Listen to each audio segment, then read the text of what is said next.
ఇంకేముంది, ఈరోజు సండే కదా, చికెన్ తెచ్చుకుందామా, మటన్ తిందామా, బిర్యానీ తిందామా, గవ్వే మా ఓడికి పొట్టిగానికి.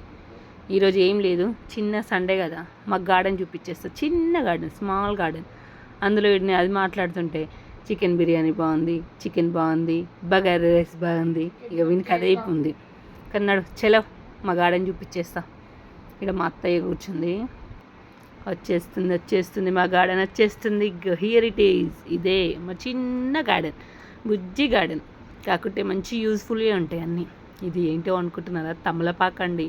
చిన్న వేరు ముక్క తెచ్చిపెట్టా, మహావృక్షం అయింది అది.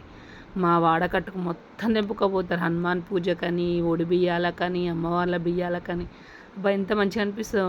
మా ఇంట్లో చెట్టు అందరి దేవుళ్ళకు ఉపయోగపడుతుంది అని చాలా ఇష్టం. ఇది కలబంద, అందరి ఇళ్ళల్లో ఉండేది అనుకోండి, కానీ మా ఇంట్లో కూడా ఉంది అంతే. నెక్స్ట్ నా ఫేవరెట్ ప్లాంట్ మనీ ప్లాంట్. అది ఇంకోటి శంకుపూలు. శంకుపూలు అంటే చిన్న ఒక్క రెక్కది కాదండి, ఇది 4 రెక్కలది. పువ్వు పూసాక కూడా మీకు మళ్ళీ ఒకసారి చూపిస్తాను నేను అది. నెక్స్ట్ అది దవనం. ఎంత మంచి సువాసన వస్తుందంటే మీకు చాలామందికి తెలిసే ఉంటుంది. ఇగో ఇది చిన్న మిరపకాయ, ఇది దవనం. ఎంత మంచి వాసన వస్తుందో, అబ్బబ్బబ్బా. ఇట్లా ముట్టుకున్నాక ఆ స్మెల్ అంతా అదే ఉంది. ఎంత బాగుందో, మస్తు అంటే మస్తు. అది లక్ష్మీదేవికి సమర్పించినాం అనుకోండి, చాలా మంచిది అమ్మవారికి. ఇంక ఇక్కడ పుదీనా. చెప్పాను కదా, మా ఇంట్లో అన్నీ యూజ్ఫుల్ ఉంటాయి. ప్రతి కర్రీలో వేసుకుంటానండి పుదీనా. నేను ప్రతి కర్రీలో ఫ్రెష్గా అప్పటిదప్పుడు తెంపి. ఇది ఇంకా మందార చెట్టు. ఇది దమ్మాయిగూడలో తీసుకొచ్చాను. మా మేనమామ ఇంట్లో ఆరెంజ్ కలరు. అసలు మా ఇంటి ముందు పోతుంటే వస్తుంటే ప్రతి ఒక్కరు అడుగుతారండి ఈ పువ్వునైతే. ఎన్ని మొగ్గలు ఉన్నాయో చెట్టుకి. కాకుండా డిసప్పాయింట్మెంట్ ఏంటంటే కోతులు తెంపేస్తున్నాయి. మాకు పిచ్చి కోతులు, మీకు తెలుసు కదా. ఆ మొగ్గల్ని పండ్లు అనుకొని తెంపి పడేస్తున్నాయి. ఇంక ఇది కరివేపాకు. మా వాడకట్టుకు మొత్తం ఇదే కరివేపాకు. మా ఇంట్లోనే తెంపుకొని పోతారు కరివేపాకు. ఎంత మంచి స్మెల్ వస్తుందో కూరలల్లా. చిన్న మా ఇల్లుకి దీనికి ఒకటే ఏజ్, మా ఇల్లు కట్టినప్పుడు పెట్టినది. ఇంక ఇక్కడ రోజ్ ప్లాంట్, మళ్ళీ దొడ్డు మల్లె 2 కలిపి ఉంటుంది ఇందులో. తీగ బారుతుంది కదా దొడ్డు మల్ల, గులాబీ చెట్టు వారం. కాకుంటే ప్రతిరోజు పూజకైతే పువ్వులు ఇస్తాయండి మాకు. ఇంక ఇక్కడ కూడా పెట్టా శంకు పూల చెట్టు. మల్లె చెట్టుకి తీగ బారుతుంది కూడా, అది కూడా అని. ఇంక ఈ మొగ్గలే చూడండి, గోడ బయటికి కూడా ఉన్నాయి. మస్తు అనిపిస్తుంది. మందారం ఆరెంజ్ కలర్.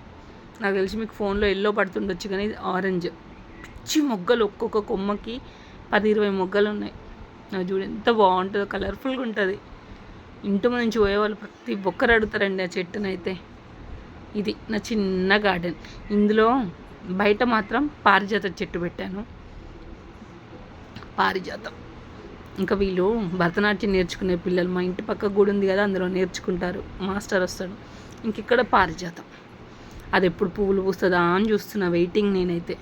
శ్రావణం వరకు పువ్వులు పూసిందనుకో, లక్ష్మీదేవికి అందరు దేవుళ్ళకి సమర్పిస్తా పారిజాతం పువ్వులు.